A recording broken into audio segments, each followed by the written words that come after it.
Ils ont tous les trois bien compris l'urgence de s'engager dans la lutte contre la pollution de l'air, dans l'amélioration de la qualité de l'air qu'on respire. Et d'ailleurs, leurs actions et leurs innovations sont ou vont être déployées sur différents sites et ils sont avec nous.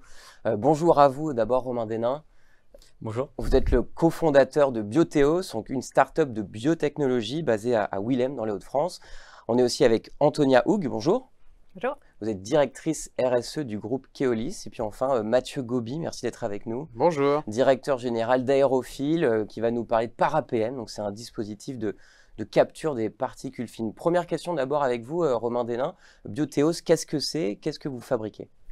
En fait, Biotheos, c'est une jeune start-up. On a créé ça depuis juin 2021 avec mon associé. Et aujourd'hui, ce qu'on fait, en fait, c'est qu'on purifie l'air avec des algues microscopiques. D'ailleurs, j'ai ramené un petit échantillon. On a fait ça d'ailleurs dans le métro de Lille, en fait. On a installé un purificateur d'air qui utilise des microalgues. C'est une expérimentation? Tout à fait. C'était une expérimentation qui a été faite justement avec les services de Keolis, qui nous ont aidé en fait à intégrer en fait notre solution au mieux dans la gare. Alors comment ça marche? Bon, on a bien vu évidemment que c'était des microalgues, on ne les voit pas, elles sont microscopiques. Comment elles fonctionnent? Qu'est-ce qu'elles vont faire pour purifier l'air du métro? Alors en fait, ce qui va se passer, c'est tout d'abord, on va faire rentrer en fait l'air et on va le mettre en relation avec l'eau qui contient les microalgues. L'air pollué en fait va passer dans l'eau. Les polluants vont se dissoudre dans l'eau et c'est à ce moment-là où en fait les microalgues vont les consommer pour ensuite ressortir de l'air plus pur. Ok, donc les microalgues se nourrissent en fait des particules fines. Alors elles ne vont pas se nourrir des particules fines, elles vont plutôt se nourrir en fait des gaz type NOx, COV ou encore le CO2. Et ensuite les particules fines, ce qui va se passer en fait, c'est que les particules fines vont se coller en fait à la membrane cellulaire de la microalgue. Et ensuite ça va faire des flocs qui vont ensuite tomber au fond. Donc là on peut voir un petit peu légèrement en fait, on voit au fond en fait de la solution les microalgues qui tombent parce qu'elles ont absorbé des particules fines. Le floc, c'est une sorte d'agglomérat de particules fines qui entourent... Et de microalgues. Et de microalgues. C'est ça. Ça fait combien de temps que ça existe? Vous avez dit 2021 et l'expérimentation, elle a démarré quand? Elle a démarré en mars, on l'a terminé en juillet et là on attend les résultats parce qu'on a fait ça en partenariat également avec Atmo de France, qui est une association en fait qui s'occupe de faire des capteurs pour la qualité de l'air et donc pour remettre un rapport d'ici la fin de l'année pour leur prouver l'efficacité de la solution. Quand est-ce que vous vous êtes dit tiens, la microalgue finalement c'est quelque chose qui peut être intéressant pour manger la pollution? Alors on va dire que les microalgues, ça fait quand même avec mon associé, ça fait environ 5 ans qu'on y pense. Donc on a commencé à réfléchir à quoi faire avec les algues microscopiques. Et on a vu pas mal d'écrits scientifiques, notamment sur justement le pouvoir des microalgues en fait à capter des polluants, notamment du CO2. Et c'est en creusant un peu plus le sujet qu'on a pu voir en fait que elles pouvaient capter d'autres polluants et également être efficaces aussi sur des particules fines par exemple. Alors le système il ressemble à quoi? Je crois que c'est une sorte de grand tube. C'est une colonne, en fait de 2,30 m. On dit aussi c'est un mobilier urbain, c'est une colonne de 2,30 m de haut, 80 cm de large. Et on essaie un peu d'être très visuel en fait pour montrer un peu ce qu'on fait. C'est-à-dire que donc on voit à travers les microalgues, on peut voir les microalgues. On voit pas en fait dans le métro, par contre la solution qu'on fait maintenant pour les bureaux, on peut voir les microalgues. Mais vraiment en fait on essaie de montrer aux gens en fait ce qu'on fait parce que l'air est complètement l'air c'est abstrait et de ne pas montrer en fait aux gens si on a une action sur la qualité de l'air. En fait on perd un peu les gens en leur disant on a mis en place une solution mais sauf que c'est invisible. Et donc c'est là, nous, on essaye de vraiment communiquer autour de ça. Alors on en parlait dans la première partie de l'émission, qu'évidemment dans le métro, la pollution est un peu plus présente, c'est un peu plus dense. C'est pour ça que vous avez décidé de vous mettre à cet endroit-là? Tout à fait, c'est depuis le début du projet qu'on a directement contacté la métropole de Lille pour leur parler en fait de notre projet de mettre en place un purificateur d'air dans le métro. Comment ça se déroule en fait? Est-ce que en gros votre solution, c'est un arrêt particulier j'imagine du métro, est-ce que là l'air est plus pur? Alors c'est pour ça qu'on fait les tests justement. Après on sait très bien qu'une machine installée là où on l'a installée en fait ça ne sera pas assez efficace pour toute la station parce qu'on est vraiment en fait notre but c'est de faire ça vraiment localement. Donc on sait que sur une station, donc sur un quai plutôt, on va parler de quai, sur un quai il en faudrait minimum 2.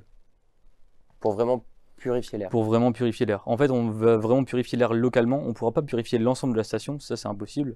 Mais on va pouvoir purifier l'air localement là où les gens attendent en fait le métro tout simplement. C'est là où en fait les gens sont le plus exposés à la pollution de l'air, car c'est là où en plus de ça les rames arrivent et les gens attendent là 1 à 2 minutes.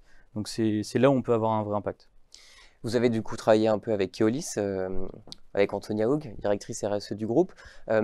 Pourquoi c'était important, donc c'est vous qui opérez le métro de Lille, c'était intéressant en fait pour vous de participer à cette expérimentation avec Biotheos? C'est sûr que en étant professionnel de transport quelque part, évidemment, on a un impératif à la fois de conviction et de morale de s'intéresser à ce sujet. Donc, à la fois au titre de client, mais aussi pour nos collaborateurs.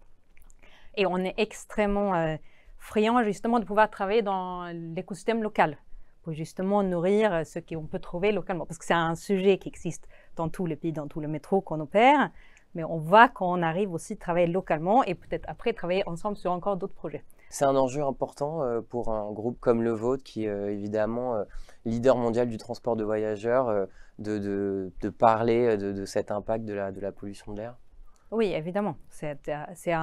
Effectivement, nous, on va regarder sur toute la chaîne. Donc, et je pense que ça a été mentionné tout à l'heure, mais il y a vraiment 3 leviers. Donc, d'abord, c'est mesurer, donc bien comprendre où est la pollution. Après, en quelle quantité aussi? Oui, en quelle quantité, effectivement. Et là aussi, il y a des protocoles qui ont mis en place. C'est-à-dire qu'il faut regarder pas à certains endroits, il faut regarder en fonction de la fréquentation, en fonction de la journée, est-ce que c'est souterrain ou pas. Donc ça, évidemment, ça va être un premier volet pour nous. Pour après pouvoir regarder soit des solutions qu'on appelle de captation ou sinon d'élimination, un peu comme on vient de mentionner. Donc c'est vraiment comme ça qu'on va regarder le sujet, sachant qu'on le regarde effectivement particulièrement sur le métro. Mais évidemment, c'est un sous-jacent aussi quand on va travailler sur le bus, quel type de motorisation et quel type de combustible. On va en parler parce qu'effectivement, vous faites plein de choses à la fois sur les bus, dans le métro, etc. Il y a plein d'actions différentes réalisées par le groupe Keolis. Je voudrais présenter aussi Mathieu Gobi, donc directeur général d'Aérophile. ParaPM, c'est le dispositif que vous avez inventé, qui capture les particules fines, donc cette pollution qui est dans l'air. Comment ça fonctionne et comment ça a démarré votre projet? Alors ça a démarré avec le ballon Generali qu'on fait voler dans le 15e arrondissement. D'où le nom de la société, Aérophile. En fait. Voilà, Aérophile. Donc on est les constructeurs de ce ballon. Ce ballon, il emporte des passagers, mais à Paris, avec un partenariat qu'on a avec Air Paris et le CNRS, on a aussi décidé de faire de la nacelle un véritable laboratoire volant. Okay. Comme le ballon ne produit aucune pollution, il est parfaitement légitime pour sensibiliser les gens et pour embarquer des instruments de mesure qui permettent de mesurer la pollution pendant tout le trajet. Donc on voit les concentrations, comment elles évoluent avec l'altitude et ça donne des informations intéressantes sur la chimie de l'atmosphère.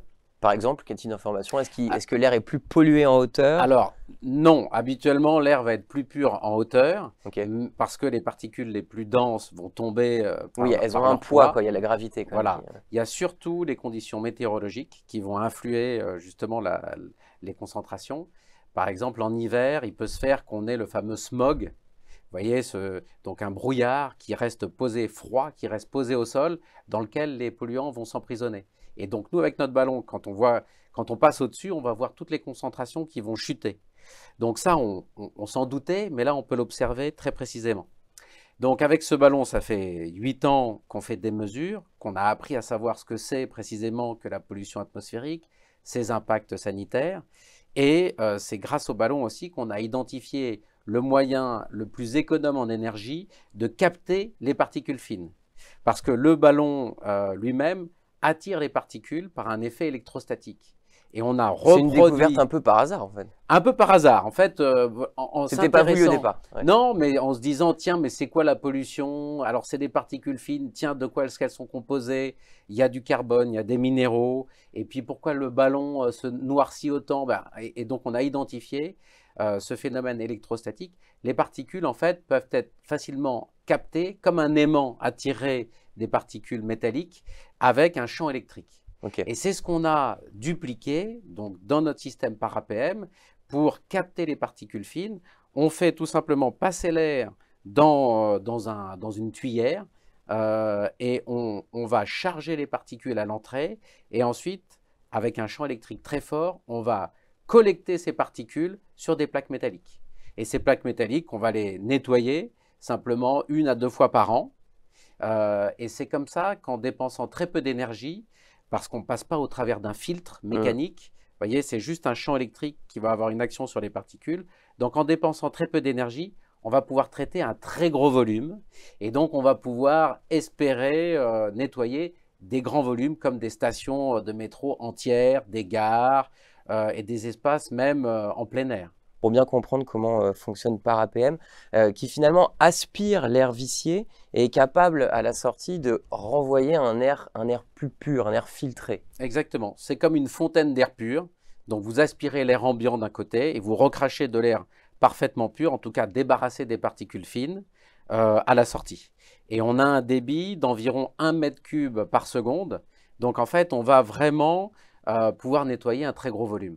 Vous allez être déployé quand, où? Est-ce qu'il y a déjà eu une expérimentation? Alors nous, on a un prototype qui a fait ses preuves dans un labo et on a plusieurs sites pilotes, un site industriel, donc une usine, une bibliothèque. Ça semble étrange, mais c'est aussi des grands volumes qu'on veut nettoyer. Et donc dans les deux cas, on est dans des lieux fermés, hein, dans le métro, là, une usine, une Alors, bibliothèque. oui, Filtrer l'air extérieur, c'est pas possible. Alors, en fait, les espaces sont toujours semi-fermés. Il y a toujours une ventilation, ne serait-ce que parce que il ne faut pas que les gens s'étouffent avec le CO2 Bien qui sûr. dégage, hein. Donc, les espaces sont toujours un peu ventilés, mais quand on a un grand volume, il faut pouvoir avoir un gros débit, un appareil avec un gros débit pour nettoyer. Donc, on a cette bibliothèque, on a une usine. Et on a maintenant aussi une station de métro à Lyon. Et je crois d'ailleurs que vous allez aussi venir à Paris en 2024. Voilà. Et en parallèle de ça, on a été retenu dans le cadre d'un appel d'offres par Solideo, donc la société de livraison des ouvrages olympiques, pour équiper le village des athlètes, donc à Saint-Denis. On va équiper toute une place avec un système, un dispositif qui va nettoyer cette place pour les gens qui vont passer au travers de la place. Est-ce que l'innovation pour filtrer l'air, pour renforcer, pour avoir une meilleure qualité de l'air, est-ce que ça c'est récent? Ou est-ce que là on sent qu'aujourd'hui il y a une vraie prise de conscience pour innover et aller dans ce sens-là, quoi, que la pollution de l'air diminue? Je pense que ce qui est récent, c'est la prise de conscience. C'est de l'impact sanitaire. C'est assez récent qu'on se rende compte que les particules, notamment les plus fines, déclenchent des cancers, des AVC. Pendant longtemps, on a pensé que ça pouvait un peu irriter les voies respiratoires, mais que c'était tout. Aujourd'hui, on sait que c'est très nuisible pour la santé. Donc, il y a les normes qui se mettent en place pour diminuer des concentrations auxquelles la population est exposée. Vous, Antonia, vous travaillez évidemment avec des agglomérations. Est-ce que vous sentez aussi qu'il y a une prise de conscience? Oui, bien sûr. En effet, c'est un sujet qu'on travaille maintenant peut-être de manière un peu plus structurée avec nos clients. Donc, nos clients, c'est évidemment les clients qui utilisent le métro, mais nous, on va contractualiser avec les autorités organisatrices. Donc, par exemple, un métro à Londres, bon, il se trouve qu'il n'est pas fermé parce qu'il n'y a rien, mais on va travailler avec l'autorité à Londres autour de ce sujet-là. Et donc, C'est la manière qu'on fait. ces autorités ont clairement, depuis quelques années, une demande d'une amélioration de la qualité de l'air. C'est un sujet qui a toujours existé, mais je vous rejoins. On a une accélération de la prise de conscience, c'est peut-être aussi de la volonté de mettre des moyens et travailler. Quand on parle d'innovation, on a l'impression que, bon, à la fois pour Bioteos et pour le ParaPM, que quelque part, on est sur des petits dispositifs qu'on met dans des endroits, on va dire, assez restreints.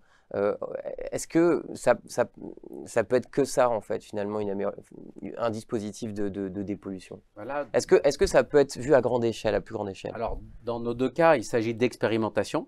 Pour l'instant, c'est un appareil dans une station pour voir ce que ça donne localement. Si on duplique ça et qu'on fait une dizaine, une centaine d'appareils, on va pouvoir peut-être dépolluer tout un réseau de métro. Mais on ne va pas nettoyer toute une ville. Il ne faut surtout pas imaginer ça. Je pense qu'on est tous d'accord pour dire que la priorité, c'est plutôt de réduire les émissions, évidemment, hein. Il ne s'agit pas de polluer et ensuite de se demander comment est-ce qu'on nettoie. Donc, on ne va pas nettoyer toute une ville, on va nettoyer les espaces où on en a le plus besoin, donc les endroits où il y a des gens, notamment des gens sensibles. Il y a évidemment les écoles avec les enfants, les endroits particulièrement pollués.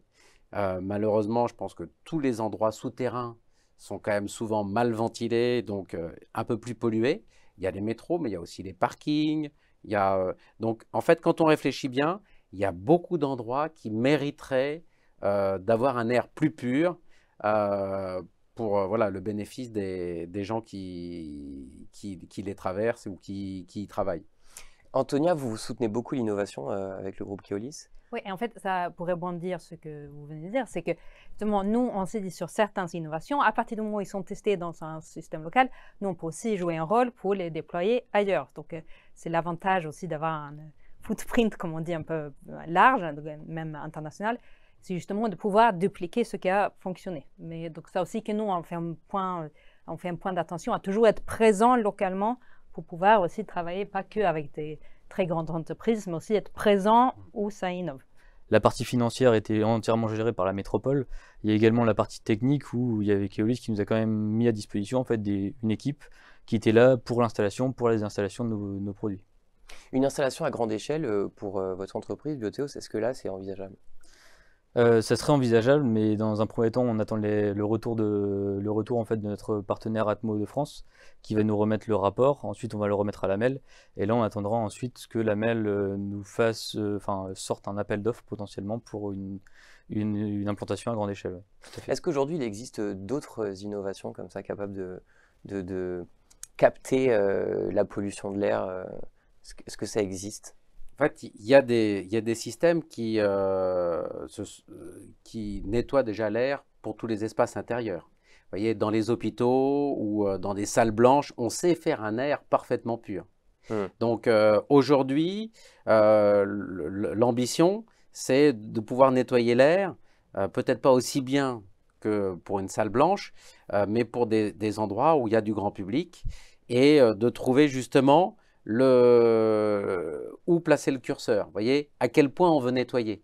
Il ne s'agit pas de respirer un air aussi pur qu'en pleine montagne. Par contre, les mesures qu'on fait, par exemple dans le métro, ça montre que bien souvent, dans le métro, par exemple, les concentrations de particules fines sont 2 ou 3 fois plus fortes que dans l'air ambiant à l'extérieur.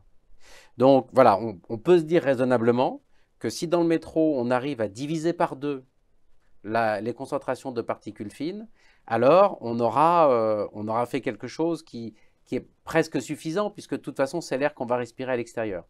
Donc c'est ça qui est nouveau, c'est-à-dire on sait nettoyer de l'air, mais ce qui est nouveau, c'est de vouloir justement le développer à grande échelle, avec des ambitions qui sont adaptées à ce qu'il est raisonnable de faire, même d'un point de vue économique.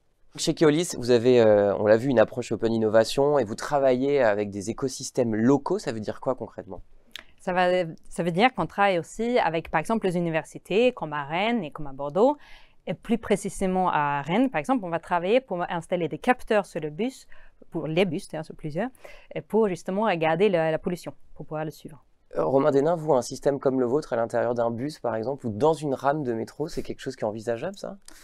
Ça serait envisageable, mais maintenant c'est la miniaturisation de notre système en fait qui va être compliquée, assez complexe. C'est quand même, on a besoin d'un milieu liquide pour l'instant. On fait de la recherche pour éviter ce milieu liquide, mais pour l'instant on a toujours ce milieu liquide. Donc on a besoin quand même d'un certain espace. Aujourd'hui, l'innovation, on est quand même au tout début, j'ai l'impression, dans la captation de la pollution de l'air, des particules fines. Oui, on est en plein développement.